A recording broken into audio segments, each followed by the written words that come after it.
Hoy es fiesta de la queridísima Santa Rosa. Y felicitaciones, porque supongo que habrá alguna rosa entre vosotros. Siempre es un nombre muy usado entre las mujeres. Antes de entrar en el tema, yo quiero, ya que me graban, contestar a alguien que me ha escrito quejándose de un sermón mío. A ver, les cuento. Días pasados estuve en San Juan del Rey, en donde el querido hermano Rodrigo trabaja muy bien esparciendo la devoción a Santa Filomena. Él es el que hace los cordones de Santa Filomena, etcétera, etcétera. Bien. Y en ese día, cuando fue cuarta-feira, creo, eu falei que de los falsos santos, y entre ellos mencioné a Escrivá de Balaguer, el fundador del Opus Dei. Entonces recibí un correo electrónico de un señor X que me dice: padre, lo que usted dice no es cierto, porque yo comenté que Escrivá de Balaguer había comprado un título nobiliario porque era un hombre que se mexía en la alta sociedad. Y el argumento que él usó era que tenía que mexerse entre la aristocracia europea, entonces era mejor mexerse con un título nobiliario. Eso es una falta de humildad tremenda.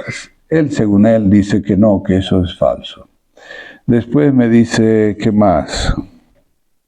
Me cita, yo eso no lo cuestiono, cómo fue que nació la congregación y que fue aprobada en tiempo de Pío II, en fin, ahí yo no me meto. A eso no lo comenté. Y después, ¿qué otra cosa me decía? Yo comenté que este Escrivá de Balaguer tiene un famoso sermón que se llama Hay que amar apasionadamente el mundo. Si ustedes se prestan atención, en los evangelios dice hay de aquellos que aman el mundo, porque serán odiados de Dios. Y San Juan en su carta también dice: hijitos míos, no améis el mundo, porque el que ama el mundo es odiado de Dios. Entonces él me dice: padre, eso no se puede juzgar a este hombre por solamente el título de un sermón. Bueno, ¿qué pensarían ustedes si yo dijese que, no sé, que niego algún dogma de fe o digo que el infierno no existe, una cosa así? Y ese sermón me lo editan, me lo publican y me lo venden encima. A ver, le voy a contestar a mi querido amigo, no me lembro el nombre, y le voy a dar chance incluso. Todo lo que yo sé de Escrivá de Balaguer, lo sé. Yo tengo ya 68 años, yo creo que este menino no debe tener tanta edad, se me ocurre. ¿Por qué? Porque si estudias un poquito la historia del Opus Dei, no es muy bonita que digamos. Y lo que yo dije no es ninguna mentira. Entre otras cosas, tuve la suerte de conocer al querido padre Méramo, que escribió un libro alertando a los fieles sobre los problemas del Opus Dei. Y no era un hombre mentiroso, él no era para mentir sobre las cosas que él decía de Escrivá. Pero vamos a hacer de cuenta que yo me equivoqué. Vamos a hacer de cuenta que yo calumnié a Escrivá de Balaguer. No estuve bien informado, en fin, lo que fuese. Mala intención o mala información, ok. Yo pregunto lo siguiente. Porque él no está con vida, Escrivá de Balaguer. Porque podríamos llamarlo por teléfono si estuviese con vida y le digo: che, ¿compraste vos un título nobiliario? Sí, no, en fin, pues ya falleció. Pero hay una cosa que es marcante. Cuando yo falé de un falso santo, es porque, en fin, quiera Dios que haya salvado su alma, eso ya es otro tema, pero no se lo puede poner a ese señor como modelo de santidad. ¿Por qué? Yo pregunto, ¿cómo murió Escrivá de Balaguer? Alguien, el señor este que me cuestiona, dirá, no, murió santo, es San José María Escrivá de Balaguer. Ah, es santo. Ajá. Perdón, ¿quién lo canonizó? ¿No fue el bandido de San Juan Pablo II? ¿Ecumenista 100%? ¿Modernista 100%? Disculpe. Si a mí mañana me canoniza un modernista, no me prenda ni una vela, nada. O sea, si te canoniza un modernista es porque estás de acuerdo con la herejía modernista. No estás, y el modernismo es una herejía, es la sumatoria de todas las herejías. No es poca cosa. Es como si me dijesen que a Pepito Honguito lo canoniza el pastor de la iglesia pentecostal. Es señal de que ese señor es de los pentecostales.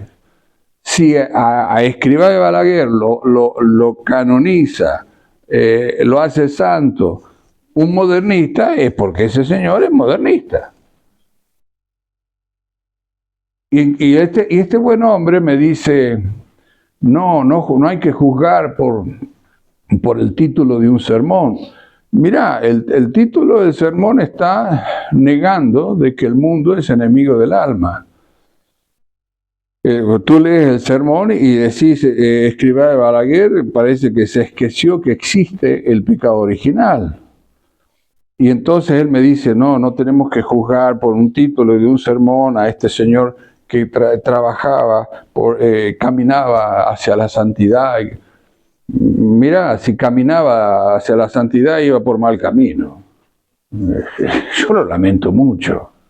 Entonces, vamos a conceder de que yo me equivoqué, me dije cosas que no eran ciertas de Escrivá de Balaguer. Vamos a conceder hasta eso.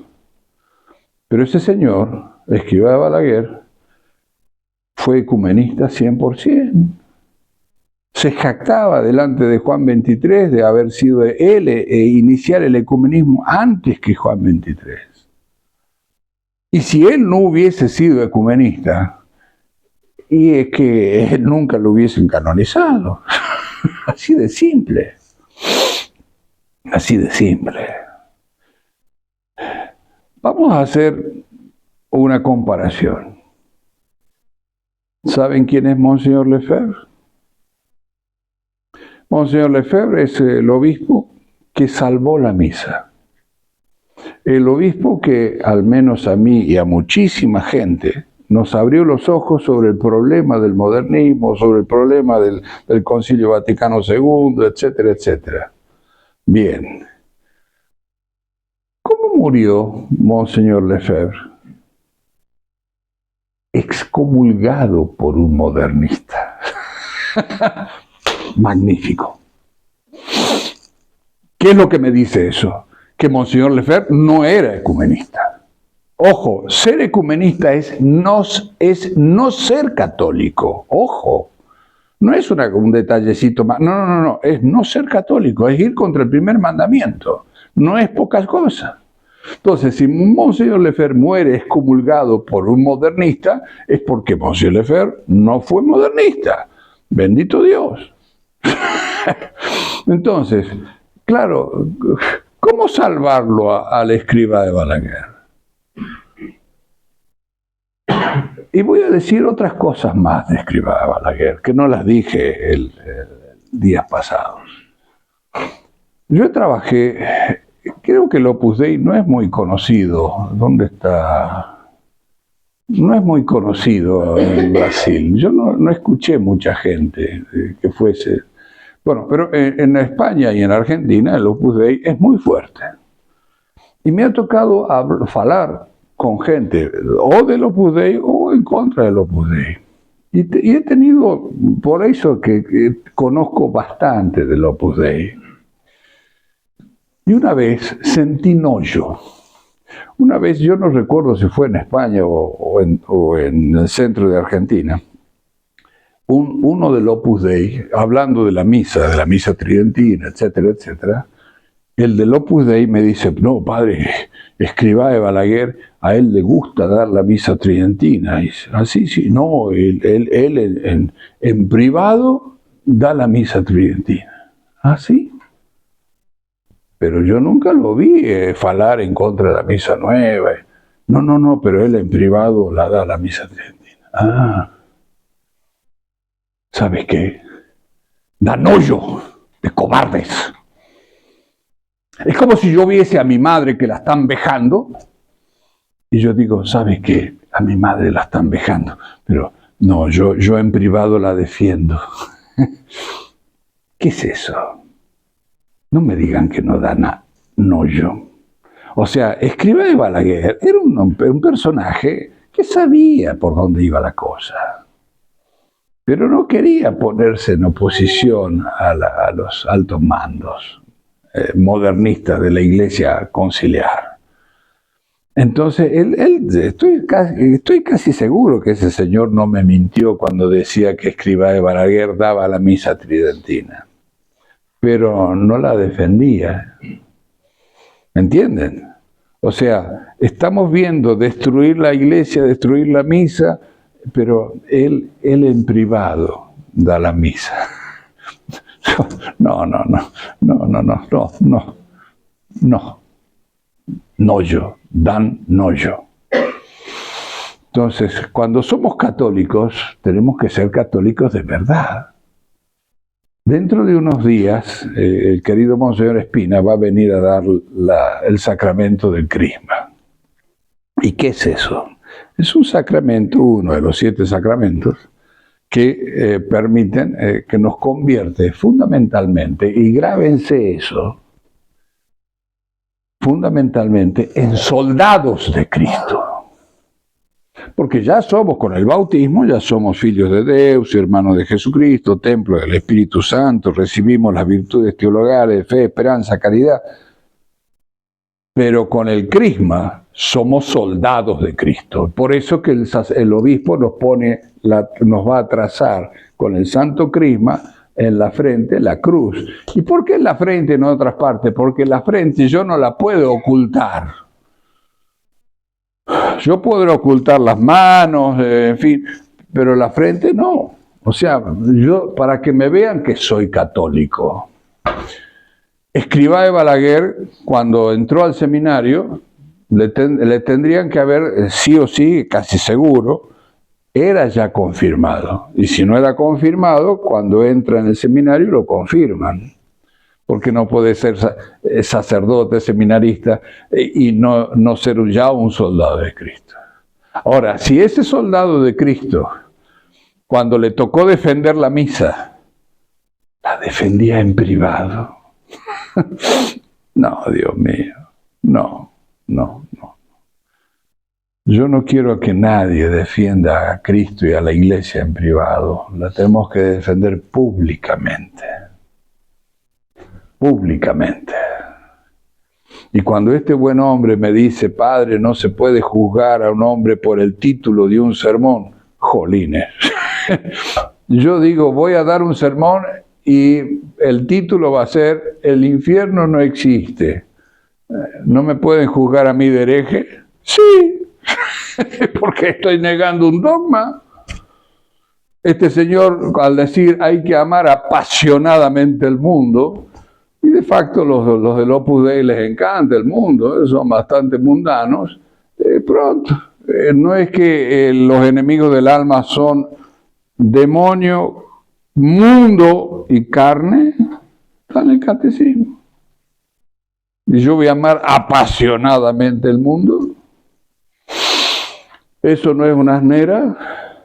Por solamente esa asnera ya no podría ser nunca ni siervo de Dios, ni beato, ni de nada. Porque además, por otra parte, hasta donde yo sé, ese señor cuando se murió no se arrepintió de esos errores, ni del ecumenismo, ni se arrepintió del amar apasionadamente al mundo, etc. Al punto tal de que vos vas a cualquier casa del Opus Dei y podés comprar el sermón ese, hay que amar apasionadamente un mundo. Entonces, mi querido amigo que tal vez me estará escuchando o me va a escuchar, yo lamento mucho.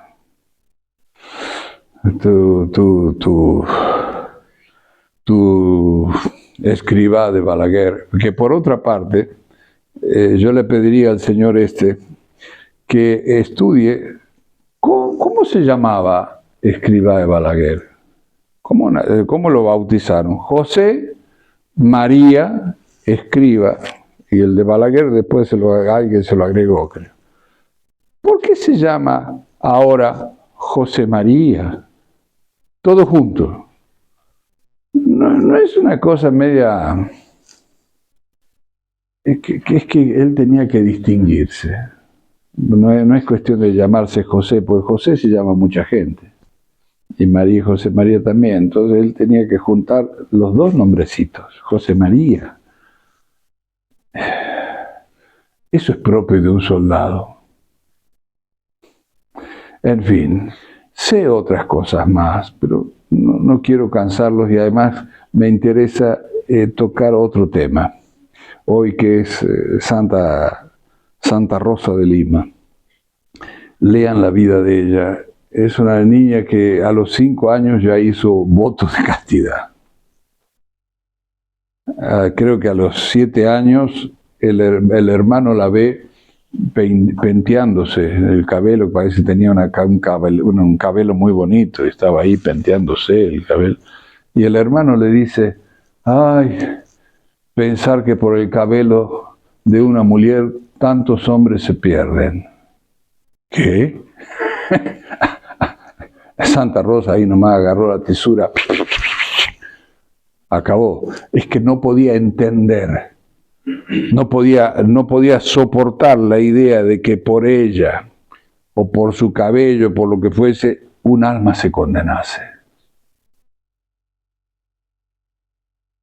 Entonces, ¿y eso por qué lo hizo? Porque sabía su doctrina, sabía que existe infierno, sabía que existe cielo, que íbamos a tener un juicio, que no podemos andar brincando con la doctrina.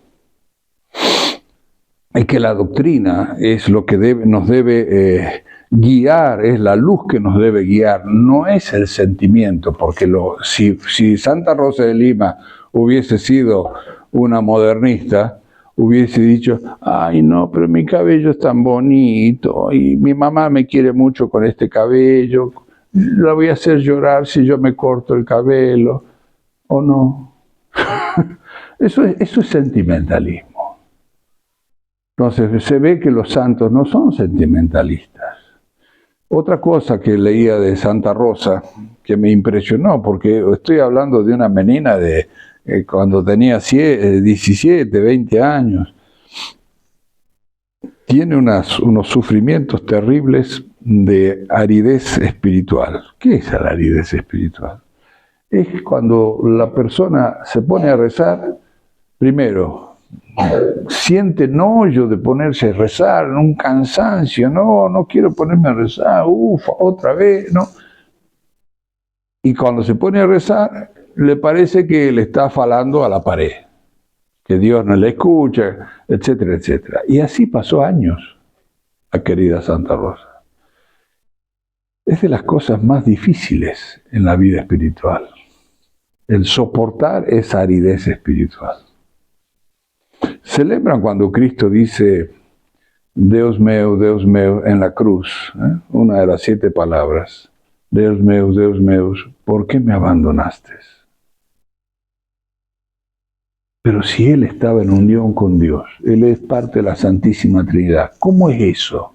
¿Cómo es que Dios lo abandona a Jesucristo? Precisamente parecería como que Dios permitió que Cristo, además de todo el sufrimiento físico que sufrió, que terrible, Dios permitió que sufriese la aridez espiritual, la ausencia de Dios. Porque claro, para un santo, para alguien, incluso para los pobres pecadores, nosotros, el hecho de decir, Dios me está escuchando, Dios me va a ayudar, es lo que nos ayuda a sobrevivir. Pero cuando ni siquiera eso, y siento que no, que Dios no escucha, que Dios me dejó solo, eso es lo terrible. ¿Y qué hay que hacer en esas circunstancias? Seguir rezando. Punto. Hacer de cuenta que Dios está ahí, hacer el acto de presencia de Dios y pronto. Y a darle a la oración. Los católicos debemos retomar el sentido militante. Estamos en la iglesia militante, no en la iglesia triunfante. La triunfante es la del cielo. Y tampoco en la purgante, de momento, que es la del purgatorio. Estamos en la militante. ¿Y militante con qué? ¿Militamos contra qué? Precisamente contra el sensualismo, el sentimentalismo, el mundo, la carne, el demonio. Nos hemos esquecido del combate. Y por eso cualquier estupidez, ay no, eso no puede ser. ¿Cómo puede ser que juzguemos a alguien por el título de un sermón? En fin. Bueno, que la querida Santa Rosa, ella murió con 22 años. Tuve la suerte cuando estuve, en una época iba con alguna frecuencia a Lima, a Perú, y tuve la gracia de visitar el lugar donde ella vivía como terciaria dominica. No era freira, estricta dicta en un convento. Ella se hizo su habitacioncita, que era unos 2 metros cuadrados. Ahí dormía en un chão, ahí hacía sus penitencias, en fin. Y ahí, bueno, ahí se santificó. Además, cuando uno lee la vida de Santa Rosa, es hermoso pensar, estamos hablando de los años 1600, 1620. En Perú existía Santa Rosa de Lima, San Juan Macías, otro santazo. El obispo de Lima era Santo Toribio de Mogrovejo, un santasísimo. Y además también otro amigo de Santa Rosa era el famoso, ¿cómo se llama este? El monje, el negrito de la escoba, San Martín de Porres. San Martín de Porres, un santazo. San Martín de Porres, fíjense porque eso es interesante, era hijo natural. Porque digo esto porque a veces dice, no, fulano nació fuera del matrimonio. Eso no hace que la persona pueda llegar a ser santo. Si los padres cometieron una falta, problema de ellos, pero la persona en sí llegó a ser santaza. Los milagros que hacía San Martín de Porres, en fin, al nivel de un Padre Pío, en fin, cualquiera. Uno falaba con los animales, le decían que no chatean, que se vayan, y les daba un poco de comida, hasta las lauchas, los ratos comían lo que le daba y no fastidiaban la comida del convento. Una vez estaban construyendo el convento y hacía tantos milagros San Martín de Porres que le dijeron que el superior le prohibió que hiciera milagros, porque era tanta la gente que iba a verlo a San Martín de Porres por los milagros, que le dijo, no, te prohíbo hacer milagros. Ok. Y un día estaba en el convento, no sé, limpiando, barriendo, y veo que un pedreiro que estaba trabajando ahí cayó del andamio y cayó y se iba a matar. Y le dijo, espera, fica quieto ahí. Y fue a pedir permiso al superior, a ver si lo dejaba hacer el milagro de que caiga despacito. Dice, no se fastidie. O sea, cosas maravillosas, maravillosas. Y uno pensar que Santa Rosa de Lima estaba ahí con estos otros 4 santazos viviendo simultáneamente. Qué bonito. Entonces, no dejemos de buscar la santidad. Y no dejemos de buscar la santidad a través de la sana doctrina católica, no del sentimentalismo. Entonces, nosotros debemos guiarnos por la doctrina, por la Sagrada Escritura, el magisterio y la Iglesia, punto. La Santa Tradición. Y si la Santa Tradición condenó el ecumenismo, no nos pongamos a hacer ecumenismo, como hizo el señor Escrivá de Balaguer. No sé por qué, y porque bueno, o sea, se habrá hecho famoso Escrivá de Balaguer con su ecumenismo, pero yo no sé si habrá salvado su alma. Entonces, nosotros sigamos fieles a la tradición de la Iglesia Católica, punto. Entonces, 20 siglos de la historia de la Iglesia no pueden haberse equivocado. Es imposible. El Espíritu Santo es el que está guiando la Iglesia. Entonces, si el Espíritu Santo condenó y que además está condenado el ecumenismo desde el mismo Cristo, días pasados, y ya con esto termino, días pasados leí una frase de Bergoglio que decía que Cristo era el fundamento del ecumenismo. Claro. Yo tenía ganas de dar una vuelta a Carnero, subir al techo, bajar, pisarla y caminar por las paredes. ¿Cómo puede decir semejante barbaridad? Que Cristo es el fundamento del ecumenismo. Pero si Cristo es lo más, es el único Dios verdadero, ¿cómo Dios va a permitir falsos dioses con él? Es absurdo, absurdo. Y la gente se lo come y dice Bergoglio, y bueno, está bien. Queridos fieles, pidamos mucho a Santa Rosa de Lima, amén de pedir la gracia de la fortaleza, y especialmente cuando Dios nos prueba en el gusto por la adoración, por la devoción, tengamos ese carácter varonil que tuvieron siempre los santos y santas de ser fieles a la oración. Pase lo que pase, llueva, no llueva, contentos, tristes, recemos. Y por otra parte, de guardar siempre intacta la doctrina católica. Porque son millares de personas que creen ser católicos, pero no lo son, entre otras cosas, por ser ecumenistas, por seguir el Concilio Vaticano II, etcétera, etcétera. Entonces, que Santa Rosa nos guarde a todos firmes en la fe. Ave María Purísima.